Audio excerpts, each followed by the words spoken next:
గతంలో బీఆర్ఎస్ ఇప్పుడు టీఆర్ఎస్ ఇప్పుడు బీఆర్ఎస్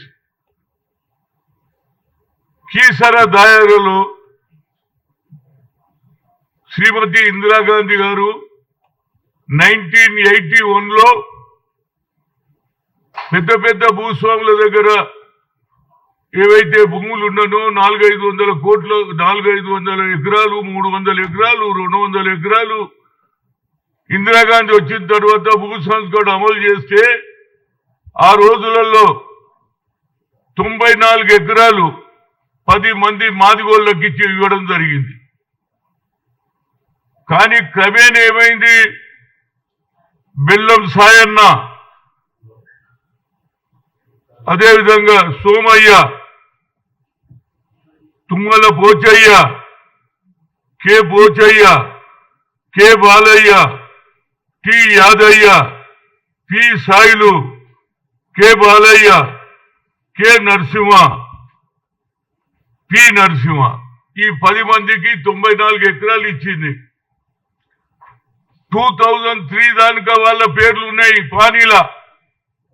కానీ ఎప్పుడైతే ఔటర్ రింగ్ రోడ్ వచ్చిందో దొరలకు బుద్ధి పుట్టింది, అరే అమ్మ ఈ భూమి ఎట్లా కాపాడుకోవాలని. అందులో పోచయ్య అనేటైన 1985లో చనిపోయాడు. అదేవిధంగా పి నర్సయ్య 25/8/1988లో చనిపోయాడు. ఈ ఆసరా తీసుకున్నాడు. ఎప్పుడైతే ఔటర్ రింగ్ రోడ్ వస్తుందో ఔటర్ రింగ్ రోడ్కు 1 కిలోమీటర్లనే ఈ భూమి ఉన్నది. ఆ రోజులలో నీళ్లు లేవు, వ్యవసాయం చేసే ఛాన్స్ లేదు, డబ్బులు లేవు అని పడావు అడ్డా వాళ్ళు ఏదో గడ్డికో మిడ్డికో ఆవులకో మేకలకో పోసుకునేటట్టు ఉంటే రాగి కృష్ణారెడ్డి గారు వాళ్ళ అన్న పేరు ఏంది రాగి దేవేందర్ రెడ్డి, ఆయన ఇలిట పోయిండు ఎక్కడికి, వరంగల్లా. ఆయన కూడా ఎప్పుడు చనిపోయిండు, 1994లో చనిపోయిండు. కానీ ఈయన 1997లో హైకోర్టుకు పోయి వీళ్ళందరూ చచ్చిపోయిన ఫోర్జరీ సంతకం చేయడం, మిగతా వాళ్ళు నిలబెట్టి పోచయ్య బాలయ్య పేర్లు పెట్టి నిలబెట్టేసి ఆ భూమి హైకోర్టులో ఆర్డర్ తెచ్చుకొని 1997లో ఆర్డర్ తెచ్చుకొని 2003 దానికా వీళ్ళ పేర్లే ఉన్నాయి. ఆ తర్వాత రెవెన్యూ డిపార్ట్మెంట్ ఏ విధంగా పనిచేసిందో ఆనాడు ఉన్నటువంటి హనుమంతరెడ్డి ఎంఆర్ఓలు ఇమీడియట్ గా పేర్లు మార్చేసుకున్నాడు. ఎవడే గాని కొడుకుల పేర్లు రాస్తాడు, కానీ కొడుకులు రాగి కృష్ణారెడ్డి ఆయన భార్య తన పేరు చేసుకొని తర్వాత ఏం చేసిండు, రాజీ శ్రీధర్ రెడ్డి అనితా రెడ్డి పేరు రాశాడు. అదేవిధంగా రాగి శ్రీధర్ రెడ్డి రాజీ లింగారెడ్డి ఆయన పేరు అనసూయ, వాళ్ళిద్దరు ఆడోళ్ళ పేర్లు చేసుకున్నాడు. నాకు ఈ సంగతి తెలిసి 8 సార్లు పోయినా కీసరకు జాయింట్ కలెక్టర్ గారిని కలిసిన. ఆయన అంటాడు నేను నా చేతులు ఏం లేదు సార్, ఇది కోర్టుకు పోయింది అన్నాడు. మరి మీరేం చేస్తున్నారు, 1993 దాకా ఉన్నటువంటి పానీల పేర్లు ఏ విధంగా రెవెన్యూ చేసిందంటే అది నా చేతులు ఏం లేదు సార్, కోర్టులో పోతుందని. కోర్టులో కేసు నడిచేటప్పుడు హెచ్ఎండిఏ వాళ్ళు పర్మిషన్ కూడా ఇచ్చిర్రా బాబు. వాహ్, ఏం హెచ్ఎండిఏనయ్యా నాకు అర్థం కాదు. కోర్టులో కేసు ఉంటే ఎట్లా ఇచ్చిర్రు, ఎందుకంటే రెవెన్యూ వాళ్ళని మేనేజ్ చేసుకొని డబ్బులు ఇచ్చి కోడట్ల పేరు చేసుకున్నాడు. ఈ మాట ఎవరు చెప్పిండ్రు, రాహుల్ గాంధీ ఖమ్మంలో బహిరంగ సభలో చెప్పాడు. ఏమని, ఇందిరాగాంధీ ఇచ్చినటువంటి భూములు కూడా తీసేసుకున్నారు అన్నారు. ఇది ఇంతకంటే క్లియర్ కేసు ఏం కావాలి. ఇవాళ నేను చూసిన మా శ్రీనివాసరెడ్డి గారు రెవెన్యూ మినిస్టర్ మొదటి రోజే ఆయన ప్రభుత్వంలో వచ్చిన తల్లారే ఇంత పెద్ద బుక్ ఇచ్చిన ఆయనకి ఇచ్చిన, రేవంత్ రెడ్డి గారికి ఇచ్చిన.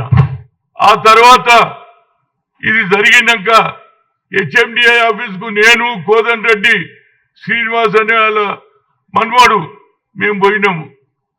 పోతే కాయిదాలే ఇయ్యారు మాకు. ఏం గవర్నమెంట్ ఇది నాకు అర్థం కాదు. మరి ఇచ్చిన గవర్నమెంట్ ఎవరు చేసిండు? ఇది కమిషనర్ ఇవ్వాలి పర్మిషన్, కానీ సెక్రటరీతో తీసుకున్నాడు. ఆర్డర్ ఏమున్నదంటే commissioner should give HMDA permission. దానికి కూడా సెక్రటరీ ఇచ్చేసి ఇవాళ మొదలు 6 ఎకరాలు ఇప్పుడు 30 ఎకరాలు ఇచ్చేసిండ్రు. ఒక్కొక్క విల్లా 3 కోట్లకు అమ్ముతున్నారు. ఆ కుటుంబ సభ్యులు 120 మంది రోడ్ల మీద తిరుగుతున్నారు. తిండికి లేదు. ఎన్నిసార్లు భూమి మీదకి పోతే పోలీసు వాళ్ళు అరెస్ట్ చేస్తారు. నేనేమంటున్నా అంటే ఈ ప్రభుత్వం వచ్చిన వెంటనే అందరు నాయకులు పాదయాత్రలో చెప్పారు ఎవరి భూమి వారికి అంటారు. మరి ఎవరి భూమి ఉన్నది? ఇది ఇందిరాగాంధీ ఇచ్చిన భూమి తీసుకున్నారా లేదా? మరి ఆ భూమి రేపు ఇల్లు కట్టేసినాక ఇల్లు ఎవడు కూలబడతాడో నేను అడుగుతున్నా. శ్రీనివాసరెడ్డి గారు 10 రోజుల లోపల సెటిల్ చేస్తా అంటున్నాడు. ఇది మొదలు సెటిల్ చేయాలి. ఆ పేద కుటుంబం ఏం కావాలంటున్నా బిచ్చబడుకుంటున్నారు. ఏది చెట్ల కింద పడుకుంటున్నారు, ఆర్టీసీ బస్ కింద పడుకుంటున్నారు, ఫుట్పాత్ల మీద పడుకుంటున్నారు. ఇంతకంటే అన్యాయం ఏం కావాలరా బాబు? నేను ఒక బడుగు బలైన వర్గాల నాయకుడుగా ఎక్కడ అన్యాయం జరుగుతా అక్కడ పోతా. 8 సార్లు పోయినా ఇంతవరకు రాలే. మా ప్రభుత్వం వచ్చిన వద్ద పాదయాత్రలు అందరూ చెప్పారు ఎవరి భూమి వారికే, ఎవరి భూమి వారికే. ఇప్పుడు ఇంతకంటే నిదర్శనం ఏం కావాలరా బాబు? ఇది చాలా సీరియస్. ఇది 500 కోట్ల స్కామ్. దీన్ని ఇమీడియట్ గా ఆ పేద ప్రజలకు న్యాయం జరగాలి. ఆ కుటుంబ సభ్యులు అందులో అన్న చనిపోతే ఎప్పుడు చనిపోయాడు వాళ్ళ అన్న 1994లో 97లో నువ్వు రావా కూర్చో సీను కూర్చో. నేను అనేది ఏంటంటే అన్న సంతకం కూడా ఫోర్జరీ చేసిండు అంటున్నా. అన్న ఎప్పుడు చచ్చిపోయిండు? 1994లో చనిపోతే 97లో దొంగ సంతకం పెట్టిండు. కేవలం రైతుల సంతకాలే కాదు అన్న సంతకం కూడా చేసిండు. అన్నకు పిల్లలు లేరు, దేవేందర్ రెడ్డి గారికి పిల్లలు లేరు. ఆయన ఈటం పోయిండు వరంగల్కు. ఆ భూమి కూడా ఈయన తీసుకున్నాడు. కోడన్ల పేరు చేసుకోవడానికి ఇంతకంటే పెద్ద స్కామ్ ఏంది అయ్యా బాబు? రోజు డిస్కషన్ అన్నారు. ఇప్పుడు లాస్ట్లో నాను ఆయన పేపర్లో చదివినా కోదన్ రెడ్డి కూడా వచ్చిండు ఎంబడి హెచ్ఎండి ఆఫీస్కు. నేను పోయినా సీను పోయినా కాగితాలు ఎన్ని రోజులు అడిగిండ్రు? ఇచ్చిండ్రా?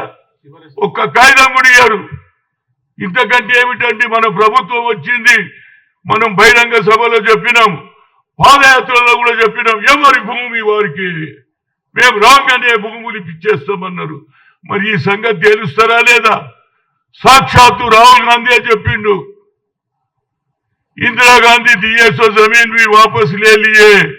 మళ్ళా దొరల పాలన వచ్చిందని అంటున్నా. మళ్ళా బడుగు బలైన వర్గాల పాలన రావాలంటే మొదలు కీసరా దయార్ది లెక్క చేయాలి. నేను అడుగుతున్నా, ఆయన దగ్గరికి పోయినా నవీన్ మిట్టల్ దగ్గరికి.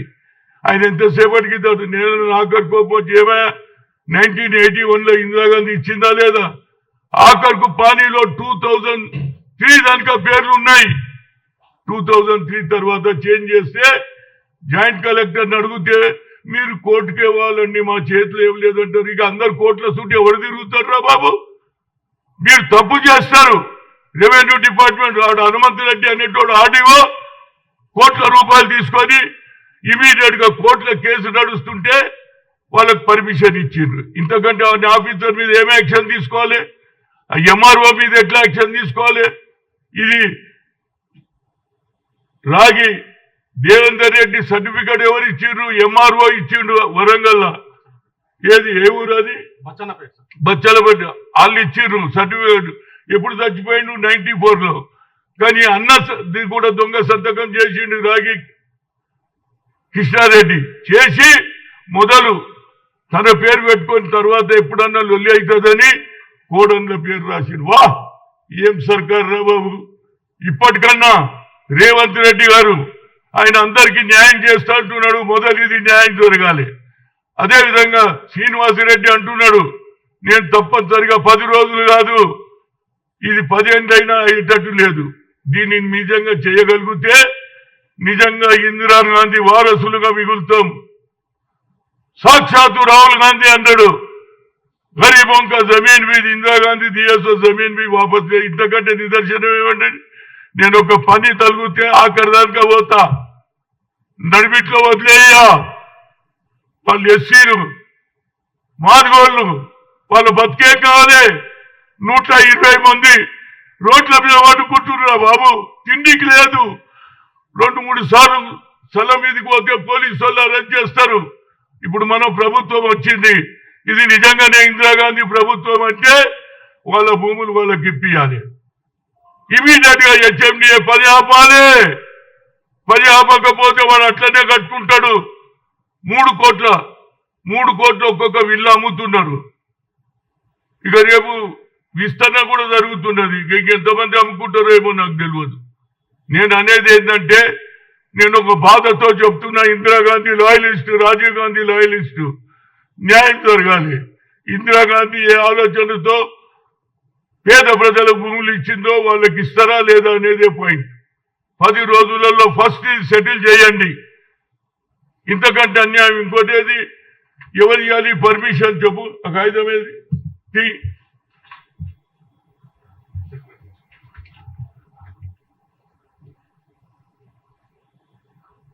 Proceedings the secretary HMDA. President ఎవరు ఇవ్వాలి? ఇది కమిషనర్ ఇవ్వాలి కదా. పర్మిషన్ ఎవడు ఇచ్చిండు? సెక్రటరీ ఇచ్చిండు. ఇంతకంటే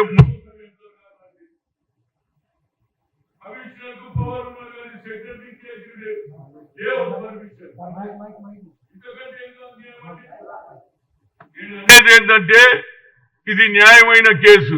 ఇది 500 కోట్ల ఏది స్కామ్.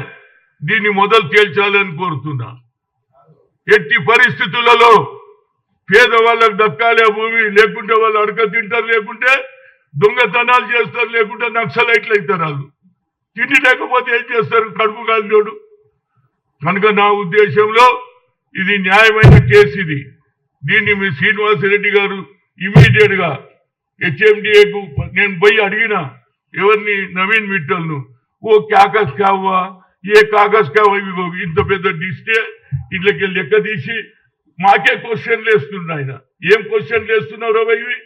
నేను కోదండ రెడ్డి కూర్చుంటే క్వశ్చన్ వేస్తే నేను అంటే, Naveen Mittal, first of all you tell 1981 Indira Gandhi दिया जमीन नहीं है. हाँ, फिर क्वेश्चन कई को पूछ रहा हमको, कौन लिया उसको पूछो అంటే ఏం చేసిండు? ఇప్పుడు ఆయనకి ఇచ్చేసిండు, హెచ్ఎండిఏకు పంపించిండు. అందులో ఏం రాయలే. హెచ్ఎండిఏకి ఇస్తే నేను దానకిషోర్ని అడిగితే నాకు వచ్చింది సార్, నేను ఇప్పుడు చూస్తున్నా సార్. ఎప్పుడు రా సచ్చినాక చూస్తావురా బాబు? బతుకున్నప్పుడు చూడు. ఇప్పటిదాకా దీని కేసునే తెలియజేస్తలేదు. ఇంత పెద్ద స్కామ్ ఇది. 500 కోట్ల స్కామ్ ఇది. దీన్ని ఇమీడియట్ గా శ్రీనివాసరెడ్డి గారు తేల్చాలి. పేద ప్రజలకు ఇచ్చినాడే నిజమైన ఇందిరా కాంగ్రెస్.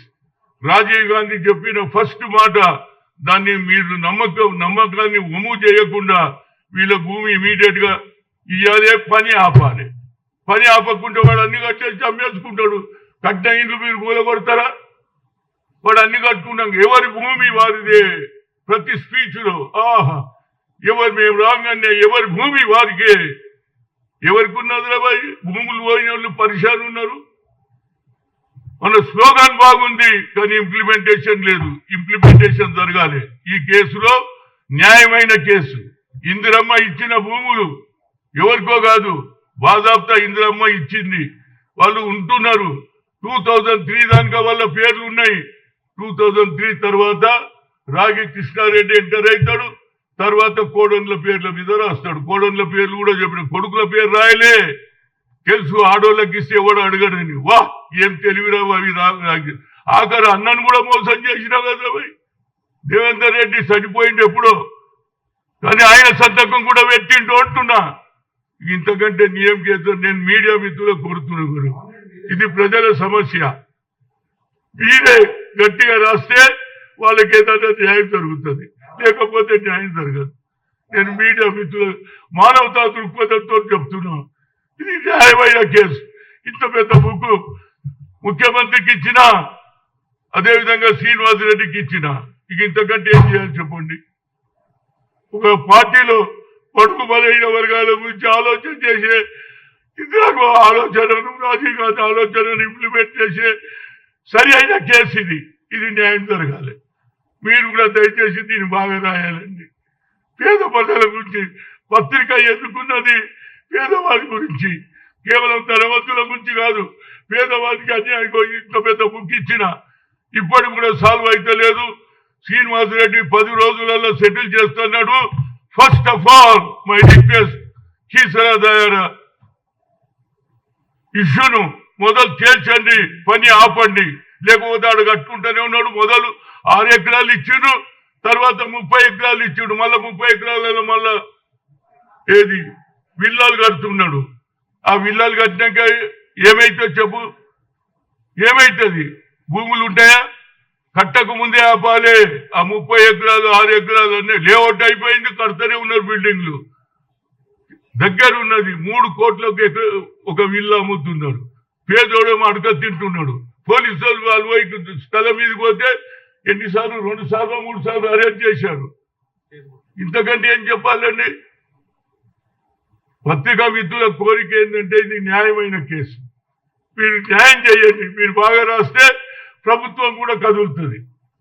ఎందుకంటే నేను ఒక బీసీ అయినా ఎస్సీ ఎస్టీలకు మైనార్టీలకు ఎక్కడ అన్యాయం జరిగినా, అదేవిధంగా హాజీపూర్లో 3 అమ్మాయిల మీద రేప్ కేసు అయింది, మర్డర్ చేసిండ్రు. కానీ 8 సార్లు పోయి అందుకు శిక్ష ఇస్తే ఇప్పుడు కూడా కోర్టు హైకోర్టు అప్రూవల్ ఇస్తలేదండి. ఇంతకంటే ఇంకేం న్యాయం జరుగుతుందండి? ఎప్పటికి మళ్ళీ పేషీకి వస్తుండే. ఎన్ని పేషీలు అయినా ఇప్పటిదాకా 20 సంవత్సరాలు 20 years తిరుగుతూనే ఉన్నారు కోర్టుల చుట్టూ. ఏమండి 2003 నుంచి కోట్ల చుట్టూ తిరుగుతుంటే పేదోడు ఏడికెళ్ళి చేస్తారా? బయట డబ్బులు ఉండాలి కదా. పెళ్ళాల పుస్తకం కూడా అమ్ముకోవాలా భయ? మేము పేదోళ్ళకు ఒక లాయర్ పెట్టాలి. ఇటువంటి కేసులో ఒక్క పైసా తీసుకోకుండా గవర్నమెంట్ కట్టాలి. అప్పుడే పేద ప్రజలు ముందుకు వస్తారు. లేకపోతే పోతే ఓ అని ఊకుంటారు. వాళ్ళు అడక తింటుంటారు. కోటీశ్వరుడు అవుతున్నాడు. కనుక దయచేసి ఇది న్యాయమైన కేసు. ఇది క్లియర్ ప్రూఫ్ ఉన్నది నా దగ్గర. ఈ బుక్కే ఇచ్చిన, ముఖ్యమంత్రికి ఇచ్చిన, శ్రీనివాసరెడ్డికి ఇచ్చిన, అదేవిధంగా హెచ్ఎండి ఆఫీస్కు నేను కోదండ రెడ్డి పోతే కూడా వాళ్ళు కాగితాలు ఇస్తలేరు. ఎవరు చేస్తున్నాడు ఈ మోసం? కేసీఆర్ తనకు తానే గొప్ప అనుకున్నాడు. ఇదానమై నువ్వు చేసిన సర్కార్ 10 ఏళ్లలో ఇందిరాగాంధీ ఇచ్చిన భూములు కూడా అమ్మేసుకుంటుంటే నీ రెవెన్యూ డిపార్ట్మెంట్ ఏం చేస్తుంది? రెవెన్యూ డిపార్ట్మెంట్ పూర్తిగా ఏది కింది దాన్ని న్యాయం చేయకపోతే ఇట్లనే రెవెన్యూ డిపార్ట్మెంట్ తింటుంటారు. సర్వే నంబర్లు చేంజ్ చేస్తారు. వేరే దగ్గర దాంట్లో కాలంలో రాసేస్తారు. ఏం కాలం అంటారు దాన్ని? దాంట్లో పెట్టేస్తారు. అయిపోయి సర్వే నెంబర్ చేంజ్ అయ్యి ఇక్కడ తిరుగుతుండాలి కోర్టుల చుట్టి. ఇక జడ్జిల దగ్గర పోతే నేను అనొద్దు. వాళ్ళు ఎప్పుడైనా మార్పు, రేపు, ఎల్లుండి, అవతల ఎల్లుండి పుస్తకాలు పంపుకోవాలి. దయచేసి ఈ కేసు న్యాయమైన కేసు. ఇగో ఈయన కూడా మాదిగా లీడరే రమేష్. ఈయన కూడా వాళ్ళ మన్మడు న్యాయంగా తిరుగుతుండే. ఎన్నిసార్లు అయినా రాబాయ్ కోర్టుకు? 20 ఏళ్ల నుంచి తిరుగుతుండే. ఎడికెళ్ళి తిరుగుతారు రాబాయ్? చెప్పు. ఇది ప్రభుత్వమేనా? ఇవాళ మన ప్రభుత్వం మీద నమ్మిక ఉన్నది. ఎందుకంటే రేవంత్ రెడ్డి ఏదో న్యాయం చేస్తాడని 6 డిక్లరేషన్ నమ్మి ఓట్లేసిండ్రు. కనుక ఇది ఇందిరాగాంధీ భూమి. రాహుల్ గాంధీ చెప్పాడు కాబట్టి ఇది న్యాయం జరగాల్సిందే. న్యాయం జరగకపోతే నేను అక్కడనే కూర్చుంటా. ఒక వారం 10 రోజుల లోపల నిర్ణయం చేయకపోతే అదే ఊర్లో కీసరా దాయలనే ఆమరణ నిరాదీక్ష చేస్తా. ఇంతకంటే చెప్పేది ఏం లేదు. Thank you. అసలైన తొలి వెలుగు. ఫాలో వాట్సాప్ @తొలి వెలుగు అఫీషియల్.